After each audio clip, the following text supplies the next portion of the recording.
pastor said, you're not just a returning citizen, you are a redemptive person. That changed the narrative altogether because we begin to look at how our souls has been redeemed. It's a mindset. So in that mindset here in DC, what we decide to do is say, not only want to say that incarcerated people should have a voice, incarcerated people, humanity should be recognized too.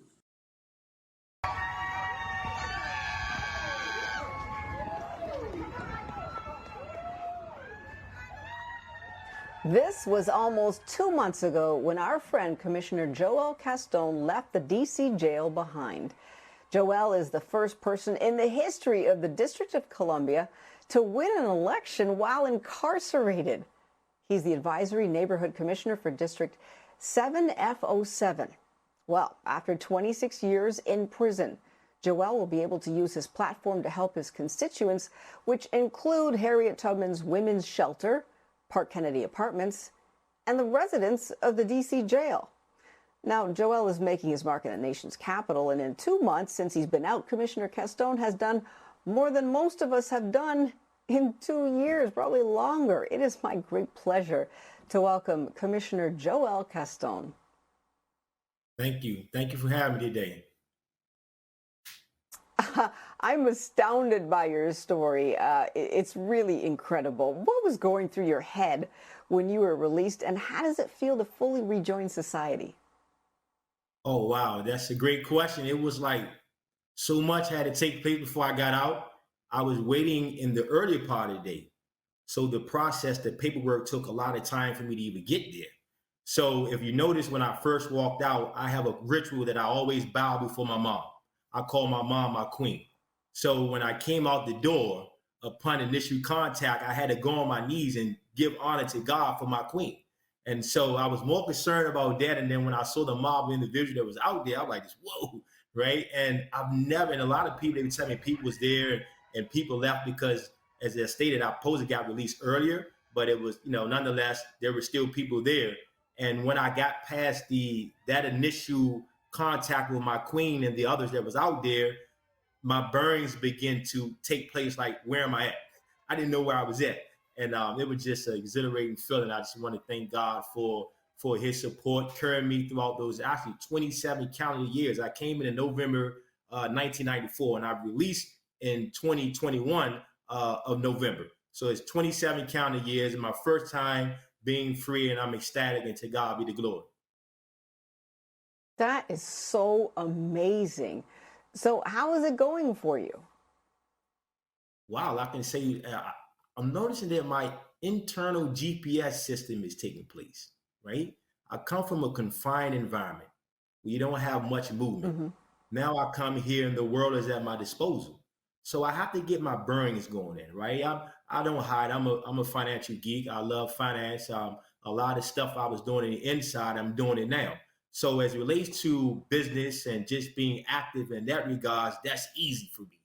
But it's the fact that I haven't even been here for 90 days yet, right? And so the natural stuff, I found out that just going to the restroom in public places by myself was challenging. That was intimidating to a degree, right? And so the benign things that some people, primarily those who are free and in society, you forget about that stuff. But for those who are coming from confined spaces, we have to learn how to become oriented with technology.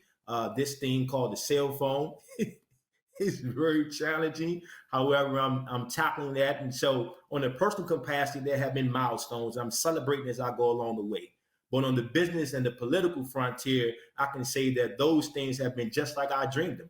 I prepared, and before I came out, I haven't spent 27 years waiting to come home. I spent 27 years preparing myself to be set free. That was a different mindset. That mindset has served me right now. And that's why I'm able to do the things that I'm doing, because I was already preparing from day one to do what I'm doing presently. Yeah, mindset. That is incredible. The discipline that you must have. I can't imagine. Now, you say you're interested in finance and investment, and I understand that you have a new book coming out on Amazon called Currency Catchers. Tell us about that. Yeah, well, actually, I actually self-published it on Amazon in 2018. And so now it's 2022, new year. I'm gonna give it a new face, a new look. So coming out, I'm gonna have a new look, a new face. A lot of people they love the book. I'm also want to make it more. I'm going to be teaching a group of young people about finance also, and I receive a lot of accolades for my reentry work. But what I want to do is I believe that no entry trumps reentry. So I want to be able to teach young people way before they become just involved. If that little Joel that I was back in the days before I got swept into the black market, as I call it, if I knew financial literacy, which is something that is very important for the African American, Latino, Latinx community, that we don't have financial literacy. We don't know how to invest money for ourselves. We don't know how to make our money work for us. So I want to give that same help to young people. I want them to be, and not limited to young people, but I have my story is compelling for the young people, and quite frankly, that's where my heart is at. As a mentor, found a mentor, the young and emerging community in the inside where I just left. I know that our young people need that help, and my story is being used not just to inspire young people, but to let people who are in power, politicians, to know if you give us a seat at the table, an opportunity to participate in civic engagement matters, this is what success looks like. We can have more Joels and more Joelitas coming home, and not even coming home from prison, but never coming to prison in the first place. We got to invest on the front end. I found something about the reentry when I was looking at the federal chairperson, Jerome Powell, and they were talking about how that redlining at one time prevented people of color from having access to banking and banking service and things of nature, and that they actually enacted a bill that's supposed to help us to get involved with those things. But the needle hasn't been moved. We're still behind the 8 ball. So now I'm saying, listen, let's get involved. Currency Catches is an opportunity to teach us about, I want to demystify the stock market. If I can learn it, you can learn it. This is my motto. My motto is that if I can learn this stuff, I don't come from Wall Street. I come from 16 W Street, which is the projects here in Washington, D.C. So if I come from low income environment and I can go into this space, anyone can do it.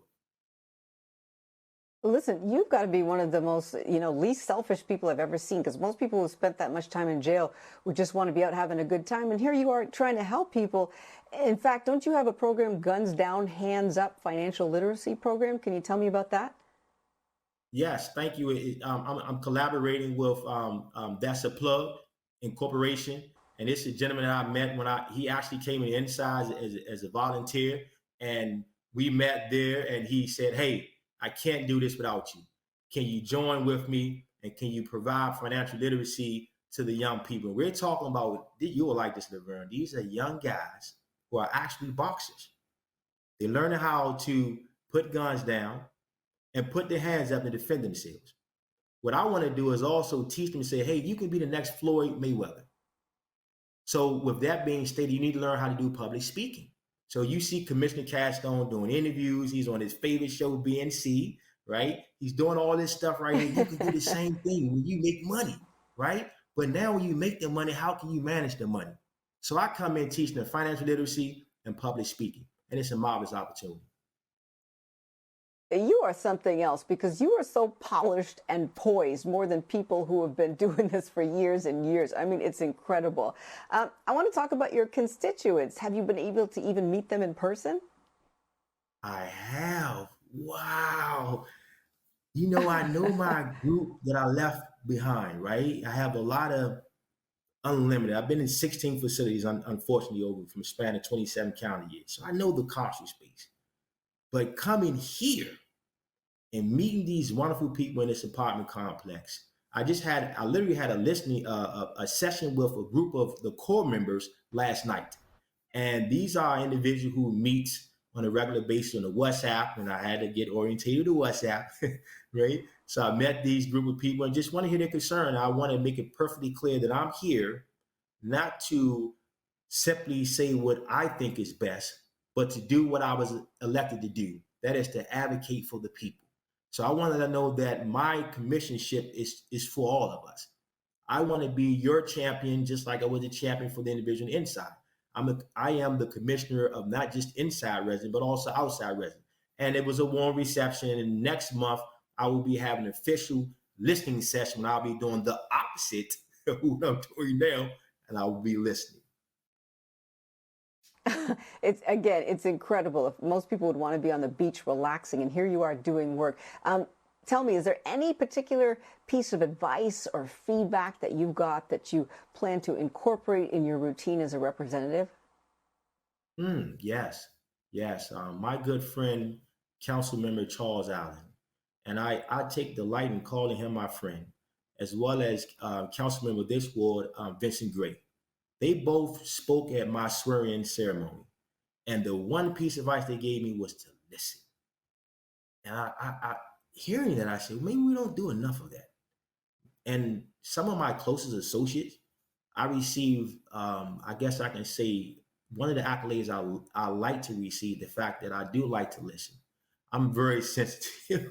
I gotta admit it. I can't take to hear anyone cry or any stuff like that, right? I don't know what happened to me. I'm just maybe old age. I don't know what it is, right?